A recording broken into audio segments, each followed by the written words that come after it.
आज खूप लोक फक्त स्वामींना मानतात, पण आपले कुलदेव कुलदेवी विसरतात। पण स्वामी समर्थ स्वतः काय सांगतात माहितीये का?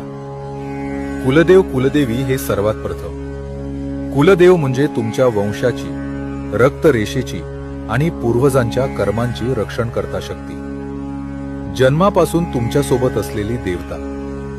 स्वामी, गुरु, इष्टदेव हे मार्ग दाखवतात, पण घराचं रक्षण कुलदेव करतो।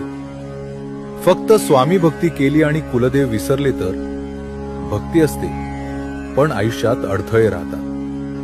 कृपा असते, पण स्थैर्य येत नाही। हे असंच आहे, छत रंगवलं पण पाया दुर्लक्षित केला। म्हणून स्वामी सांगतात, आधी कुलदेव कुलदेवी, मग स्वामी आणि गुरु।